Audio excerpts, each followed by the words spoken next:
Good. All right, good. Sweet. All right, everybody. Hooray, yes. Hello. Hi. Thanks for coming to Techless Game Design. I'm Tom.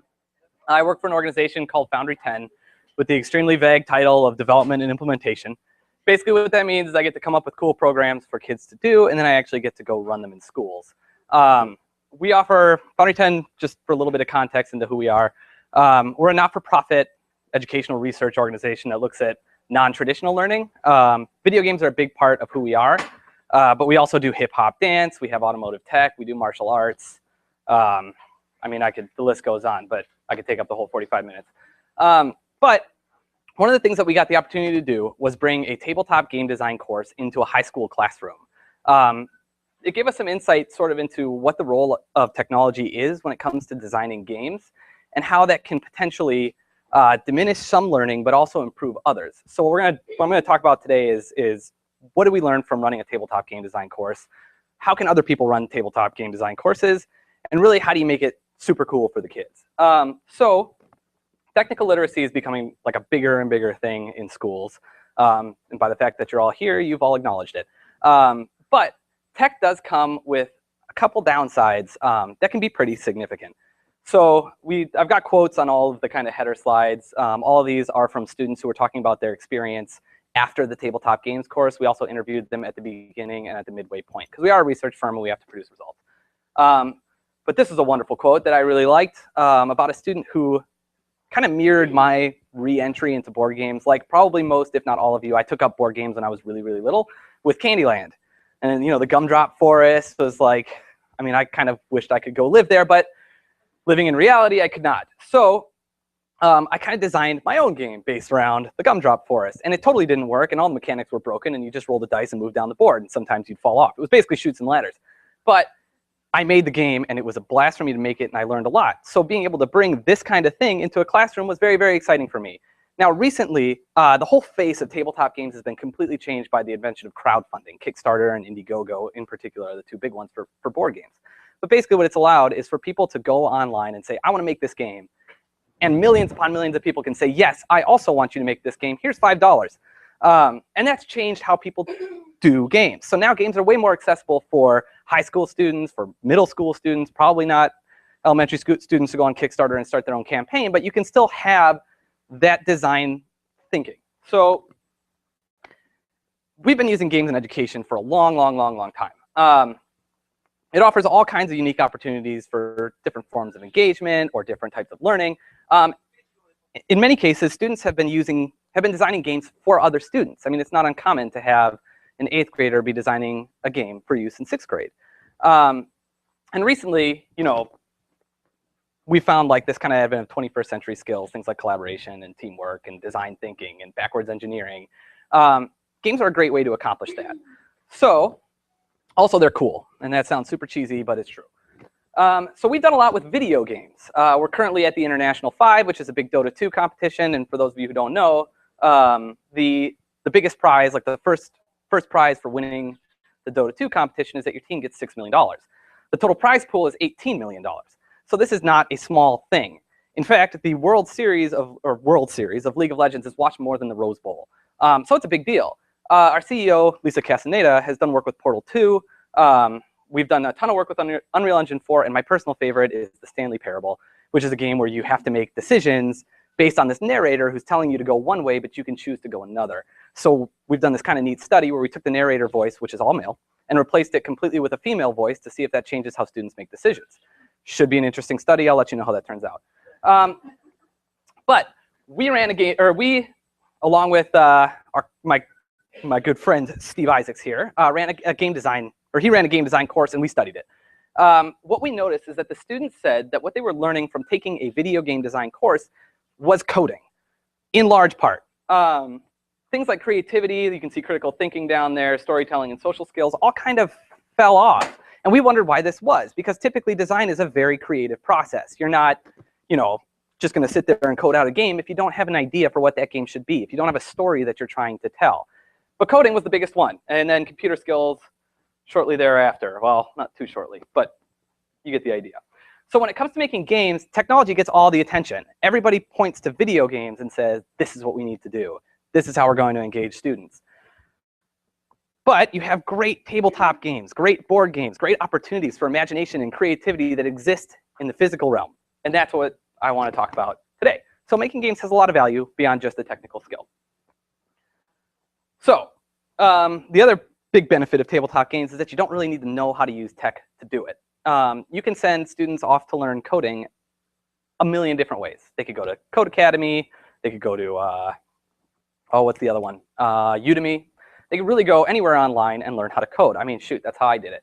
But you're not going to get that kind of like creative design level thinking that a lot of teachers are trying to get to their students in a video game course. It's just really, really tricky. We run an internship program where we have students pitch to us any idea. It could be anything that they want. And if we can find them a mentor and secure the resources for them, then we just have them do it.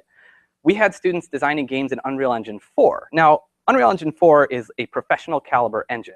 You need to be like really on it. And they have all these different kind of visual blueprinting technologies that you can use to design your game, but it's still a very tech-heavy experience. And the answers that we got from the students when we interviewed them really reflected that. They felt as though they were learning things like C++ or Python if they were using Unity. So with this, you can focus on iteration and play testing and engineering, and you don't really have to have these like high caliber machines. I mean, we can run Unreal Engine 4 on our computers, but you're not going to have these level of computers. I mean, the machines it takes to run Unreal Engine 4 usually go for around $2,000 a piece. And that's for one student. So it's really, really tricky to do. So we just decided to do tabletop. Now, how we got to tabletop is actually kind of a weird story. We decided originally that we wanted to do video game modding as an elective. And modding is like taking elements that already exist and then turning them into a new story. Much the same thing as tabletop, but in the virtual space, because you don't have to code the individual assets. But that didn't work because the game that the students wanted to mod is called Skyrim, and that's rated M. And jumping through the administrative hoops of Skyrim is a disaster waiting to happen. So we just said, nope, we're going to do tabletop. And we worked with the students to design, with some students, not the ones in the course, to design what a tabletop course should look like. And they said what they were really excited about was actually getting to play a game that they created. So we kind of took that and ran with it. So humans have been learning from games since 300 plus BC. That was when Go, which is one of the oldest games on record, was first mentioned in way back historical text. That is a bit too technical for me to totally understand. But this is Cub. Not many people know Cub. Cub is one of my favorite games. It's an old Viking game. It was invented originally by the Vikings to teach the kind of like last stand, as you can see there, totally last stand, sort of mentality. So they would take their young warriors and have them play Cub to teach them how to handle insurmountable issues, which is super cool. So people have been learning from games forever. So, or tabletop games specifically for a very long time, long before computers. There's a bunch of benefits here. I could go through them, but all these slides will be available online too, and we'll get to where you can find those. But there's just a ton of benefits to doing tabletop games that come specifically with kind of the physical space. And I am just burning through my stuff here. So this is where we kind of get into the meat of it. So the biggest thing that we did for our students, and probably the most impactful, was the focus on playtesting. If you're going to have students design a tabletop game, the best thing you can do for them is just set them with pieces and a whiteboard. And that's it. Like very, very basic whiteboard. I mean, you can get those little cardboard whiteboards if you want to reuse them, but they also have disposable ones that you can find all over the place.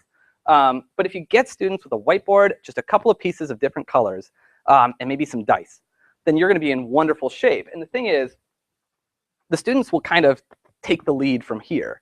So they put themselves into groups, and if you want to do random groups, that's probably fine too. But the thing to be wary of is creative differences within groups. So when the groups form naturally, you find that they all have similar ideas of what a game should be. When you sort of say, okay, you guys are now in a group and you guys are now in a group, then what you're going to have is one student wants to do, you know, an apocalypse-themed game where you're trying to survive, which actually happened. And then another group is going to want to do a completely different game that's maybe more resource-based or is more of like a card game. But the point is, when you allow them to come together organically and form their ideas, then they can take that and they'll actually be able to run with it in a cohesive group. Whereas if you, again, put them together, you're going to get kind of fractured ideas. So when you're teaching this, the thing to focus on is iteration. You want them to be playing the game right from the start. If a mechanic isn't going to work, like let's say we had, so the Heist Group. Our students were in 3 groups. Calamity Group, which was post-apocalyptic, resource-based, backstab everybody else while getting as much stuff as you can. The Heist Group was actually kind of cool. Every player is a kingpin in a different area of a city, and then you have to pull off heists to generate notoriety and money, and you use the money to buy technology and the notoriety to purchase like lackeys, who can be like a tech lackey or muscle or a getaway car. And then that allows you to do more heists to accrue more money, and the win condition is you take over this central bank. And you just go and you rob all the money out of the central bank and run away, and whoever does that first wins. And they ultimately implemented this mechanic of what was called heat. So if you did a crime in a certain area, you would generate a heat level. And that would stop everybody else from doing crimes in that area. Because then the cops were there. And so, you got to watch out for the fuzz. But what happened is it got way too complicated. Like all of a sudden you wound up with man, I wish I could, do you have markers? No. You would wind up with this big square board, most of which was covered by the police, and nobody could do anything. And they only found this through playtesting. If we had just said design a game and draw out the mechanics, they would not have caught this issue. But the point is, overcomplication is a serious problem when you have kids making games. Kids are imaginative. They want to do all kinds of cool stuff. They want to say, okay, I'm going to have a game, and it does this, and this, and this, and this. And then the other kids in their group are going to be like, yeah, and we can do this thing, and this thing, and that thing. And it winds up just not working because there's too much stuff crammed into it. But if you start with play testing, you catch it early.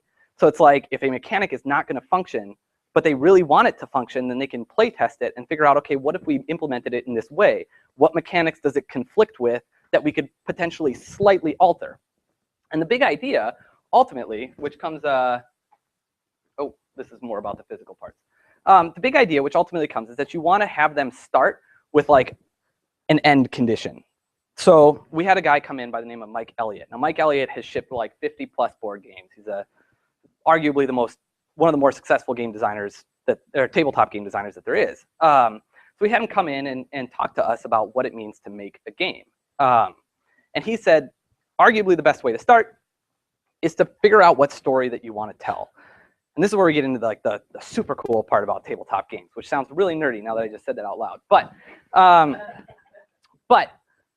you're having your students tell a story, and what you ultimately want them to get out of it is you are starting at this point, you want to get to this point, and here's all the events that happen in between. Now, whether you're a heist game, a calamity game, or the Viking War game, which is also very cool, you're going to be telling a story. And the mechanics need to work with that story. But if you start from the ground up and say, really just what's your idea and how are you going to build this game, you're going to wind up with a bunch of mechanics that don't fit within the story that you're trying to tell. A game is a theme. It's an idea. It's like, I want to conquer this world as a bunch of flying skeletons, so here's the mechanics I need to actually make that happen. That's from Small World, which we'll get to later. That game rocks. So in terms of physical implements, it's pretty straightforward. You can get them all on Amazon.com. We used whiteboards and markers just for the basic board prototypes and for like actually scripting out what they wanted to do. And then we had figurines and dice and colored tokens and pawns. It was awesome. I mean, I love little tiny trinkets that you can play around with, so this is right up my alley. You can get a full set of these reusable materials for a class of 30, and you can use these again, with the exception of the whiteboards. Those wear out pretty quick. But if you can find a better whiteboard, you should start a small business. But for about 30 students, you can get this stuff for roughly 150, probably less if you're hunting down the deals. And that's for a reusable classroom set. I mean, you could do pretty much anything with that. Pawns and miniatures. I mean, we had these miniatures. They come in 4 shapes. There's like a warrior, a wizard, a priest, and a knifey rogue. And the students did not use that archetype at all. They took those little things and they said, okay, this is Viking Clan A, B, C, and D, just based on the colors. And they came up with a story for why Viking Clan D used knives versus Viking Clan A, which used swords. And that was a very fun experience for them. And honestly, they came up with a rockin' story. But I forget exactly what it was. So here's what the students learned. This is like probably my favorite quote from the entire thing. This student talked to me at length about how he learned systems analysis from making a game, which is something that you just don't hear. We run all kinds of programs, and this is one of the few that actually took it and said, I learned how to analyze a system from analyzing, which is really, really exciting.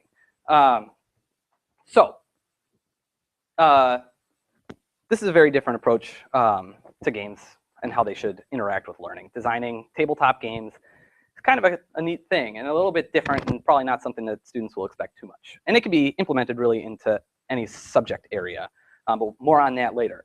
Like I said earlier, the hard skills, things like coding, were really the ones that came in video games. But this one, when we interviewed the kids, and we don't have, like, I don't have the fancy charts yet because I haven't crunched all the data. But what we are seeing is that the students are way more likely to mention things like creativity, collaboration, determination. Those are the big ones that we saw from tabletop. Stark opposite to what we saw from video games.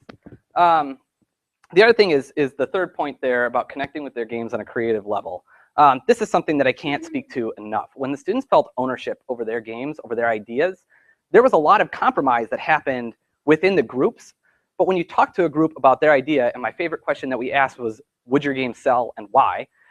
The groups would vehemently argue about why their game would sell better than the other games that had been made by the class, but also the other games that they had played. So they were stacking themselves up against professionally created games because they felt some form of ownership over it, because it was their game, because their friends had played it, because their parents had played it. All that stuff, awesome, awesome, awesome. So specifically what the students said, here are the commonly stated areas of learning that they had. Oh, and these are pictures from you can see the whiteboards and little colored tokens. It's also nice. But this is what we saw were very commonly stated in the student interviews, which is super neat. Backwards engineering was, and those are in order of most to least common. Collaboration communication was the biggest. We saw this in 10 out of the 11 students that we had in this iteration. And they all talked about how they learned to take feedback and implement it, which is a really big skill. How to make creative compromise, that was super cool. And then the backwards engineering one, though, is one I want to touch on. So that's Mike Elliott there, and that's the instructor, Dave, and that's my collaborator, Brooke. But the backwards engineering one was a really big one. So when the students originally started designing games, they started from the ground up. But when Mike Elliott came in to talk to them, he said, what you really got to do is start from the top down. This means, obviously, start with a story like we had discussed before, but also start with a win mechanic. Like, how do you win? That always needs to be step one, because all of the mechanics and everything that fits into a tabletop game is going to be based on that one mechanic. So if I need to get to the end of a board, I need to know how to get to the end of the board then. But if I need to accrue a certain amount of resources or have a certain amount of points by the end of turn 10, that needs to be stated right from the beginning, and then all the mechanics should fit within that and fit within the story, the narrative that you're trying to tell. So every single student said that they could see using these skills elsewhere. That's something that we haven't seen in any of the studies that we've done, and we've done quite a few. But this was, I mean, it gets its own slide because it's pretty big.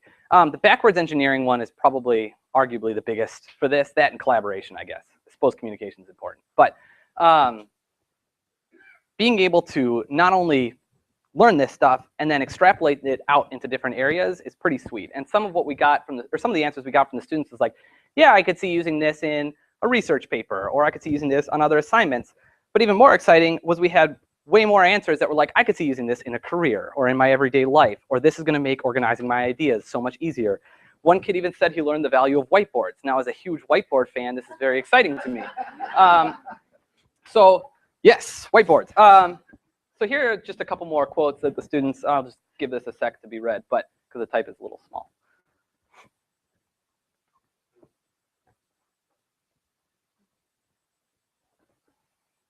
Yes, you can kind of see all of those sort of learning themes trickle through in this one. Great. Love it. Let's keep going.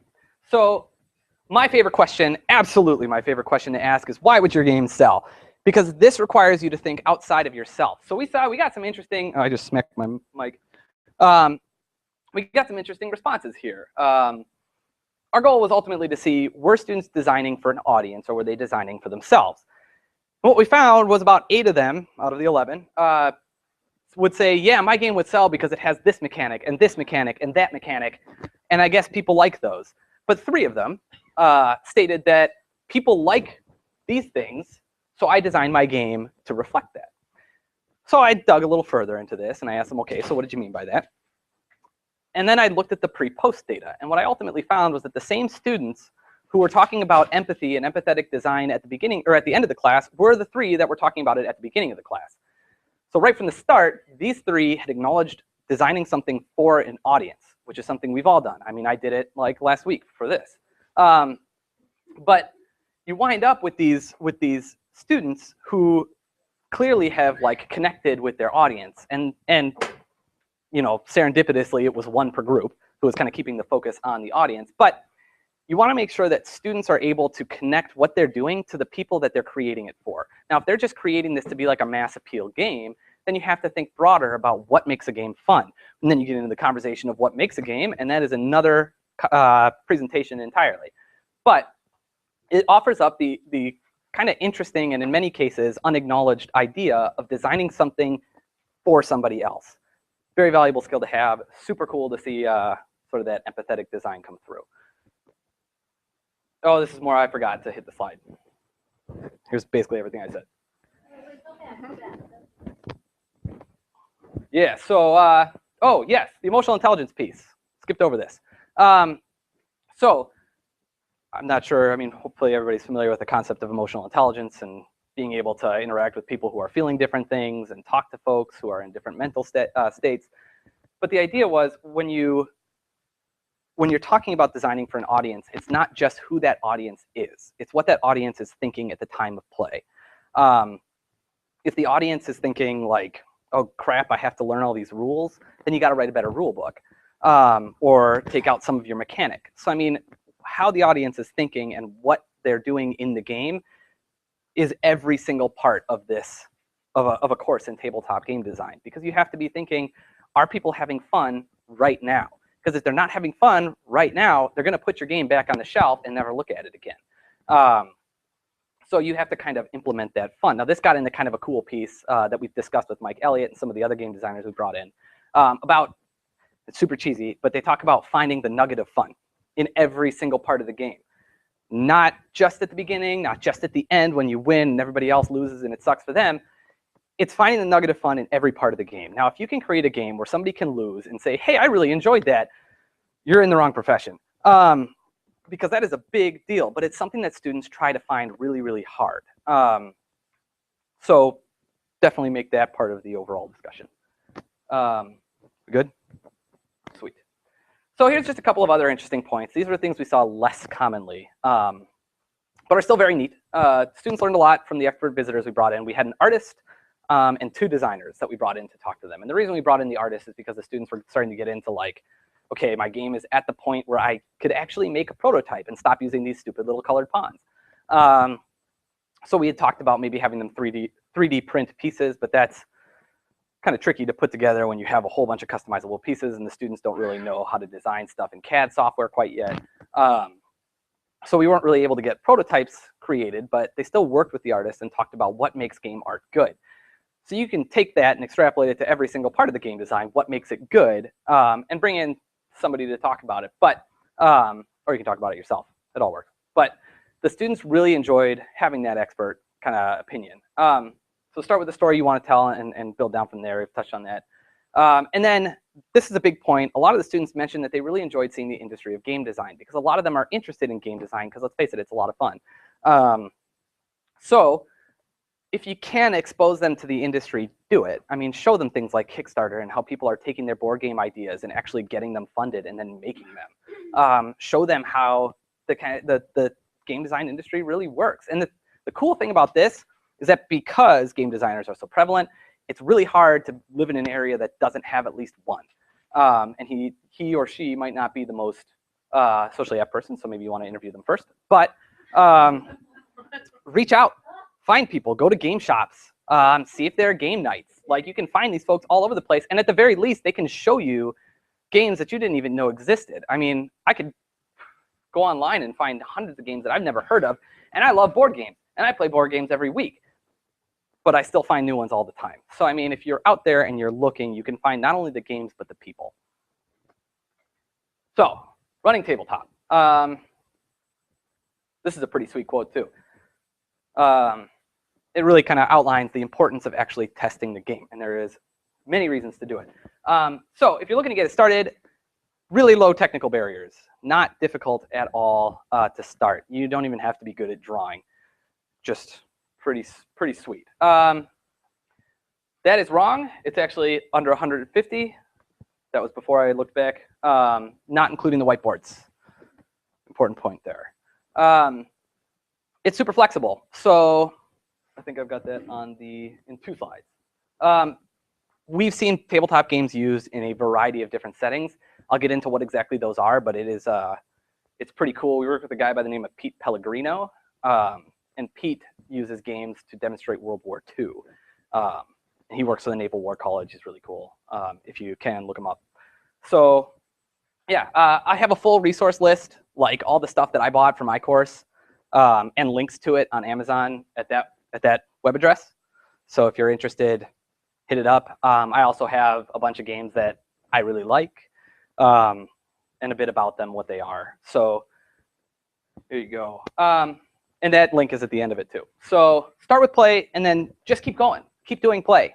There's no reason to stop playing.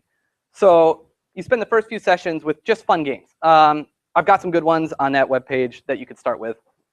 I tried to pick ones that are pretty low rule barrier, because as you get better at reading rules, you can get through the more complicated games faster. But to start, you really want to begin with more of the simple games, but still the cool ones.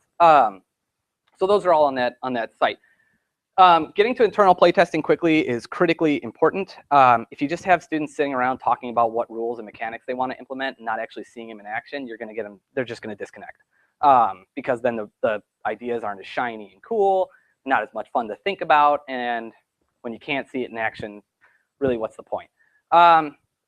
Introducing uninvolved students was probably one of the best things that we did in the entire course. We did this about 3/4 of the way through. If I could do it again, I'd do it halfway through. And the reason for this is that your group, or whoever they are, even the other kids in the tabletop design course, are going to get really, really, really into their idea. They're going to get attached to it. They're going to get married to it. And if you've ever worked in any kind of creative industry, it's really hard to rip people away from that. So you bring in impartial folks to say this does or does not suck. And so we would have students, like at lunch or whatever, sit down and just play the game. Now, the most important point that I can make about the process of play testing with uninvolved people is to tell the students who made the game not to tell anybody how to play it. Very important. They need to sit there quietly and watch people play the game. And you want to give them a little bit of instruction on how to do this. The things to look for are people having fun? And you can tell them how to tell if somebody's having fun. I mean, are they leaning forward? Are they looking? Are they on their phone? What are they doing? And at what points in the game are they having the least amounts of fun? Because that's what you're going to want to change. And you're going to get some resistance here. We did when we said to one group, this mechanic that you really, really, really like about this sort of combat mechanic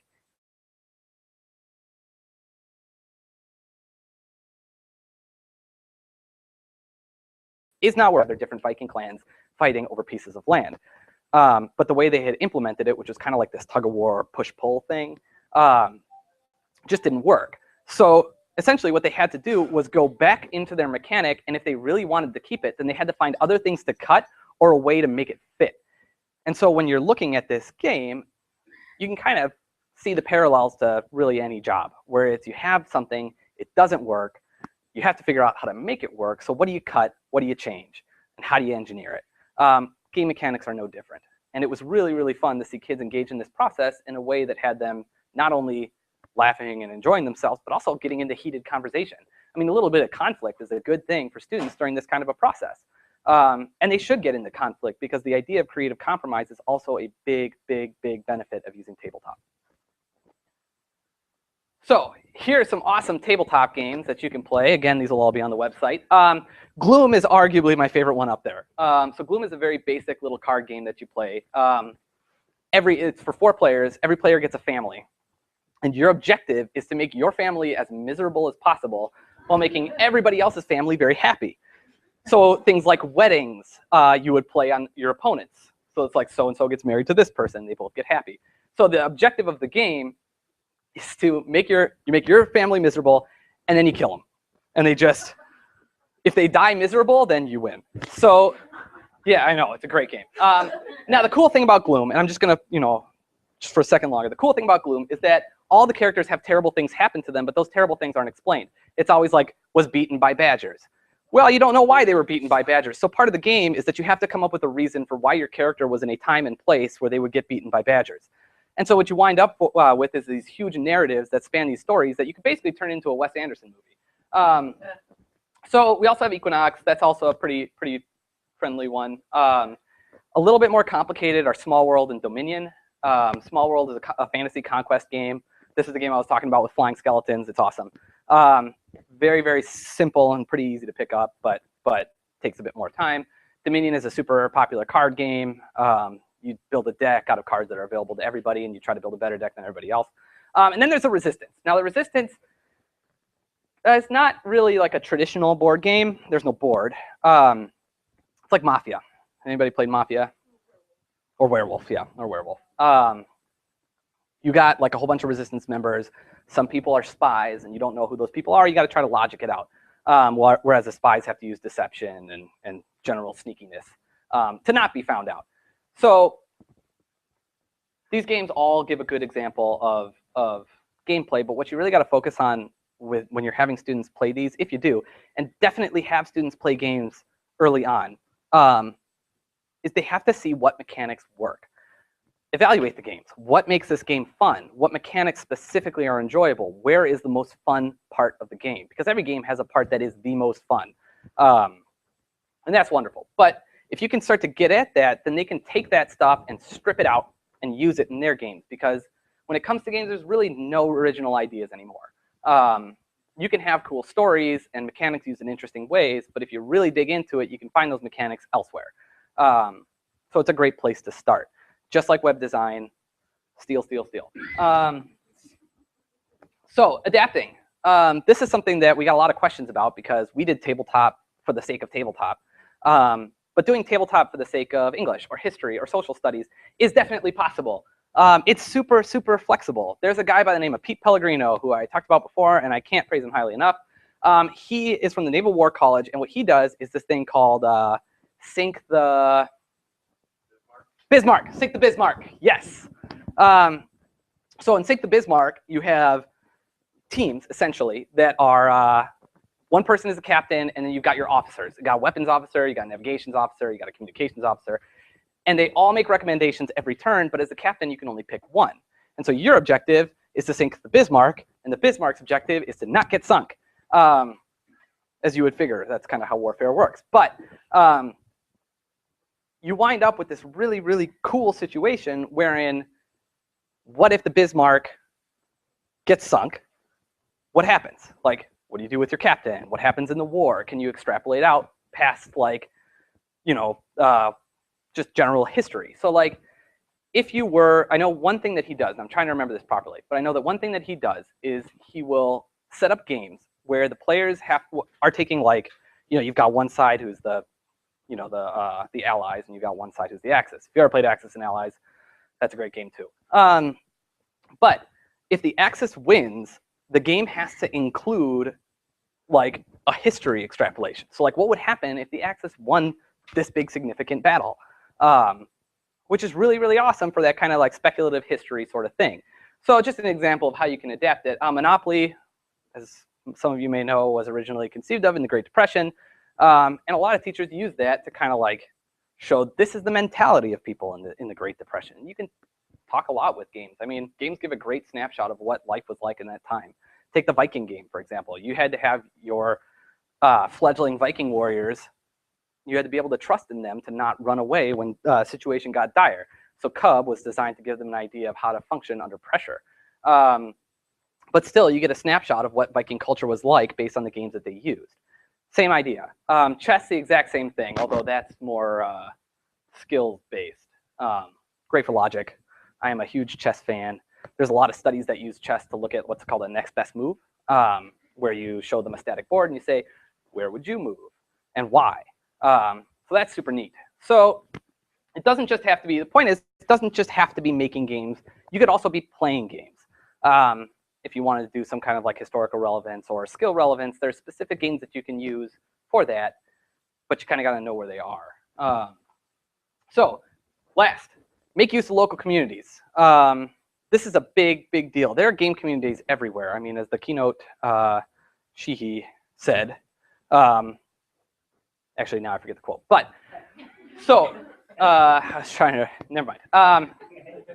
So community gamers are everywhere. Like there's so many of us now. You can find us pretty much anywhere you go. And so if you have a local game shop, which I'm sure all of you do, you can find people who can help you there. They can tell you about what games would be good for what functions. If you want to do trains for any reason, you could use Ticket to Ride, for example. But they're going to be super knowledgeable about what games exist and what games are fun and what games do what things, because it's their job to know. So use your local communities. They're there. They want to help. They want to get involved. Use them. It's great. Yeah, cool. So I guess we have most of the rest of the time for questions, as that was a pretty quick presentation. Quicker than I thought it was going to be. Oh, not that quick. Cool. So questions? Yes. Yeah, yeah. Can you talk a little bit more about you go from exploring game concept? Yes. Yeah. So the jump is pretty straightforward. The way you make it is you got to have the physical stuff ready to go. So you have them playing the games. They can play Small World. You can talk to them about what mechanics they liked about Small World and what ideas they would take from Small World into their game. But if you have the mechanics, especially the whiteboard, by far the most important is the whiteboard. But then again, I'm biased towards whiteboards. But if you have the physical implements there for them to start with, the immediate reaction is going to be to actually build a board and just try something. And that counts as playtesting. I mean, if they're able to sit there across from a friend and say, I move my piece here, how do you respond? That's playtesting. I mean, it's just, even if it's just one or two mechanics while they're building out their overall idea, that still counts. I mean, as long as they can actually physically touch something and move it and have like a sort of input-output feel, as opposed to just, I have all these ideas, okay, now what? You're going to have a way more powerful game experience. So that's how I would do it. Sorry, here. All right, what's up?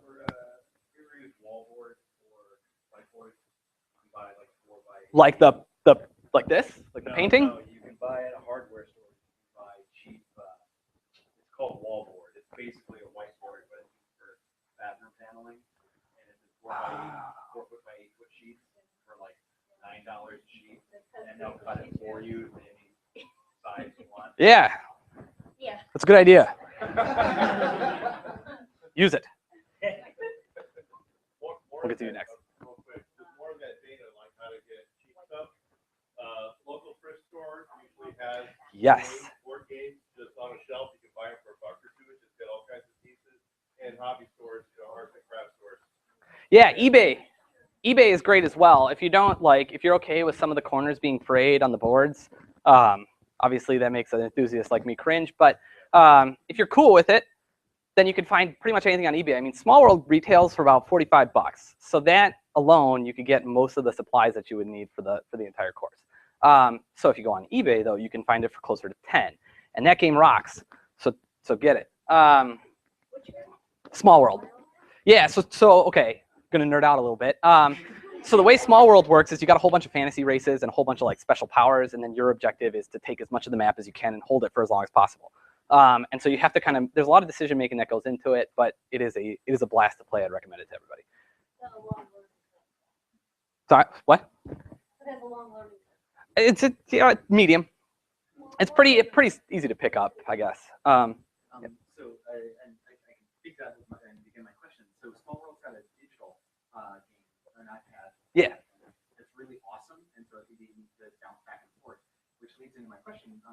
Have you used the board gaming as an entry point for then designing video games or prototype just the mechanic of video games? Yeah. So we visited Wizards of the Coast while because we're in Seattle, so why not? Wizards of the Coast makes all kinds of really big board games. They make Magic the Gathering, which is the most played card game that there is. Anyways, so Yes, we have. Although it wasn't us that made that connection, it was the students. They immediately were thinking, hey, I'd really like to see this as a video game. And so they were talking about what they would do to program an app out of it, for example, which is pretty cool. So we definitely, I mean, you can definitely make that connection way more clear if you did it explicitly, but we did not. They just sort of made that connection themselves. Oh, but Wizards of the Coast, right. So the way they do things is they take all of their games, any video games that they've built, and they have a few like Dungeons and Dragons based game, and they build it as a board game first. It's this really cool little space in their office where it's like a pit with a table, and everybody comes into the pit and they just prototype games. And they invite, like, Bungie comes in to do it at Wizards, and they're like, because they have all these really cool pieces and stuff that you can, like, little miniatures and whatnot. I had a blast there, but that is exactly what they do. They start with a board game and they build it up, because with a board game, you can iterate super fast. They said that in a couple of quotes, but it bears saying again. With a board game, the only thing that stops you from changing a rule is not a million lines of code, it's a piece of paper. So you just rewrite the rule and you try it again, and you do that again and again and again until you have a functioning game. So what's so exciting about that is that all of that, like, coding-based change that you can make that could take hours, then if you forget a semicolon, everything breaks down, your computer crashes, that doesn't exist here. And that's super fun. Cool. Anybody else? Yes. We have not, although so they have these, yeah, we got them 3x5s to start, and then I decided that wasn't good enough. So they had these little, like, they look like regular playing cards, but they're blank, and they have whiteboard surface on them. So you just, yeah, on the resource list on that thing. So sweet stuff, and multi-purpose for your markers. Yes. Yeah, so they played those, but they just didn't choose to make them. Now, why that is might be personal preference. But I mean, making a card game can be a little bit more complicated when you actually have to make the cards. Take Dominion, for example. That game that game has a pretty steep learning curve, but it is very fun. However, it's a card game where you're building a deck, but that means you need like 20 or 30 individual unique cards that operate with their own mechanics. So building that out can be kind of complicated, and then when overcomplication quickly becomes an issue anyways, it starts to make sense why students don't favor board or card games. Yeah.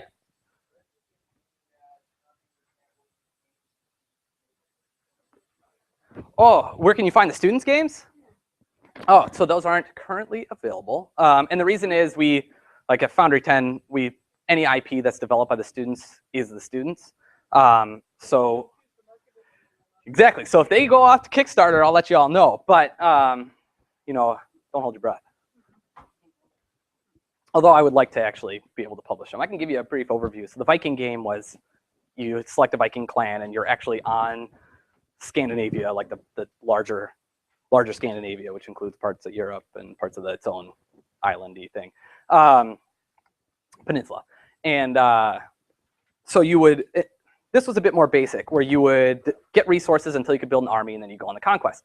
Heist game I already explained, but sorry, what? Oh yeah, they got a pretty cool heat mechanic where you would roll a die to see when the police would arrive on the scene, and that would determine the heat level, and that evened it out enough to where people could still operate under minimal heat levels at different parts of the map. What was really cool about that is it changes the map layout every single time, which is super neat. So there's that, and then there was the Calamity game where you're living in a post-apocalyptic world, and there's crazy calamities that are coming through, and initially they just had hurricane and tornado and earthquake, and then they realized that the calamities were the center point of their game, and this happened during playtesting. So they had individual people playtesting, like, this is really boring. I don't care about a tornado or a hurricane. So they said, okay, fine, snakes, zombies. And they came up with these ridiculous scenarios, made their game like so much more fun, because when they were in that creative space, building off of these really bizarre scenarios, they would change the way the mechanics worked, which would change the whole layout of the board. So that was really cool. But yes, playtesting. Cool. All right, we're out of time. So